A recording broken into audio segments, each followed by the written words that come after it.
പാകിസ്ഥാനും ചൈനയും ആണവായുധങ്ങൾ പരീക്ഷിക്കുകയാണ് എന്ന വളരെ ഗുരുതരമായ ഒരു കാര്യമാണ് ട്രംപ് ചൂണ്ടിക്കാണിച്ചിരിക്കുന്നത്. ഇന്ത്യയെ സംബന്ധിച്ച് ആശങ്കയുണ്ടാക്കുന്ന കാര്യങ്ങളാണ് ട്രംപിന്റെ വായിൽ നിന്ന് വന്നിരിക്കുന്നത്. അത് വളരെ രഹസ്യമായി ആണവ പരീക്ഷണങ്ങൾ പാകിസ്ഥാൻ നടത്തുന്നുണ്ട് എന്നതാണ്. പലരും ഭൂമിക്കടിയിലാണ് ഇത്തരം പരീക്ഷണങ്ങളൊക്കെ നടത്തുന്നത്. അതുകൊണ്ട് തന്നെ പുറത്തേക്ക് അറിയാതെ പോകുന്നതാണ്. പക്ഷേ ഇത്തരം പരീക്ഷണങ്ങൾ വളരെ സജീവമായി നടത്തുന്നുണ്ട് പാകിസ്ഥാൻ, ഒപ്പം തന്നെ ചൈന എന്നതാണ് ട്രംപ് പറയുന്നത്. റഷ്യയും മറ്റു റഷ്യയും ഉത്തര കൊറിയയും ഒക്കെ ഈ പരീക്ഷണങ്ങൾ നടത്തുന്നുണ്ട് എന്ന് ട്രംപ് പറയുന്നുണ്ട്. എങ്കിൽ പോലും ഇന്ത്യയെ സംബന്ധിച്ച് ഏറ്റവും ആശങ്ക ഉണർത്തുന്നതാണ് ഇന്ത്യയുടെ 2 അയൽ രാഷ്ട്രങ്ങൾ വളരെ സജീവമായി തന്നെ ആണവ പരീക്ഷണങ്ങൾ നടത്തുന്നുണ്ട് എന്ന ട്രംപിന്റെ ഈ പ്രസ്താവന. അതിൽ ഒന്ന് പാകിസ്ഥാനാണ്. നമുക്കറിയാം, പാകിസ്ഥാൻ വളരെ ആഭ്യന്തരമായ വലിയ പ്രശ്നങ്ങളിലൂടെ കടന്നുപോയിക്കൊണ്ടിരിക്കുകയാണ്. ഓപ്പറേഷൻ സിന്ദൂറുമായി ബന്ധപ്പെട്ട് ഇന്ത്യയിൽ നിന്ന് കനത്ത പ്രഹരം പാകിസ്ഥാൻ ഏൽക്കേണ്ടി വന്ന സാഹചര്യമുണ്ട്.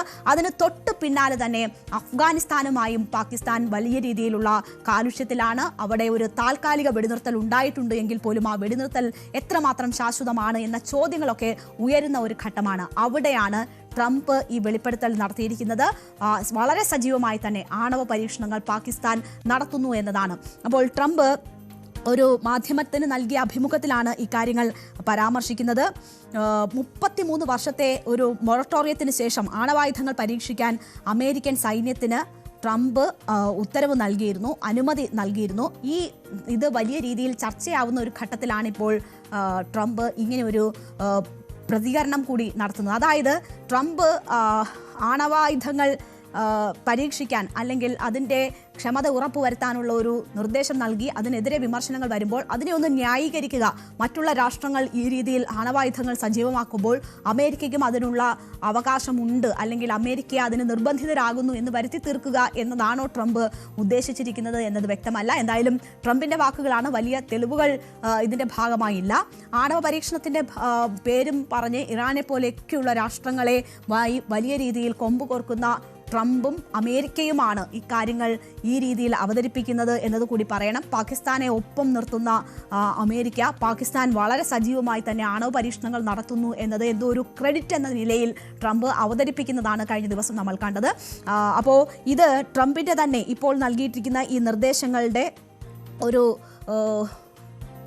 സാധ്യത ഉറപ്പുവരുത്തുന്നതിനുള്ള നീക്കമാണോ എന്നത് പരിശോധിക്കേണ്ടിയിരിക്കുന്നു. ട്രംപ് ആണവ പരീക്ഷണങ്ങൾക്കല്ല അനുമതി നൽകിയിരിക്കുന്നതെന്നും അതിൻ്റെ സാങ്കേതിക ക്ഷമതയും ഉറപ്പുവരുത്തുകയാണ് ലക്ഷ്യം എന്നുമാണ് ഈ അമേരിക്ക അല്പം മുമ്പ് അവിടെ നിന്നുമുള്ള സ്ഥിരീകരണങ്ങൾ വരുന്നത്. എന്തായാലും അത്തരമൊരു നീക്കം സജീവമായിരിക്കുമ്പോൾ തന്നെയാണ് ചൈനയും പാകിസ്ഥാനും ഉത്തര കൊറിയയും റഷ്യയും ഒക്കെ സജീവമായ ആണവ പരീക്ഷണങ്ങൾ നടത്തുന്നു എന്ന കാര്യം ട്രംപ് പറയുന്നത്. മാത്രവുമല്ല, ഈ ലോകത്തെ ഒന്നാകെ ഇല്ലാതാക്കാനുള്ള ശേഷിയുള്ള ആണവായുധങ്ങൾ തങ്ങളുടെ പക്കൽ ഉണ്ട് എന്ന ഒരു കാര്യം കൂടി ട്രംപ് പറയുന്നു. മറ്റേത് രാജ്യത്തെക്കാളും കൂടുതൽ ആണവായുധങ്ങൾ US-ന്റെ കൈവശമുണ്ട്.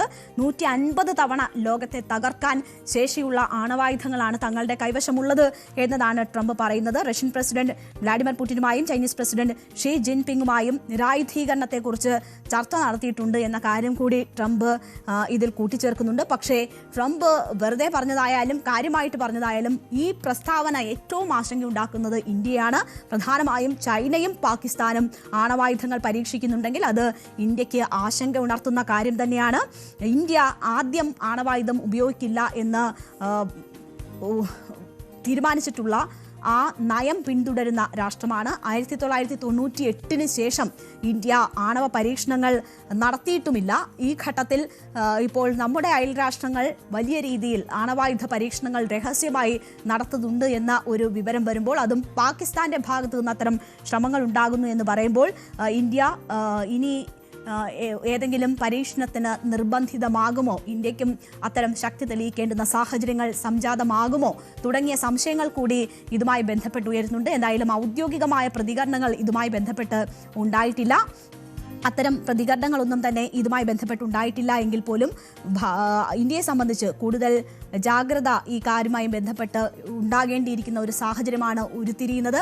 മാത്രവുമല്ല, ട്രംപ് താൻ സമാധാനത്തിൻ്റെ വക്താവാണ്, യുദ്ധം അവസാനിപ്പിക്കുന്ന ആളാണ് എന്ന് അവകാശപ്പെടുന്ന ട്രംപ് താൻ ലോകത്തെ നശിപ്പിക്കാൻ 150 തവണ നശിപ്പിക്കാൻ കഴിയുന്ന ആണവായുധ ശേഖരം ഞങ്ങൾക്കൊപ്പമുണ്ട് എന്നതൊരു വീമ്പ് പറച്ചിൽ പോലെ പറയുന്നു എന്ന ഒരു വിരോധാഭാസം കൂടി ട്രംപിൻ്റെ ഈ വാക്കുകളിൽ ഉണ്ട്.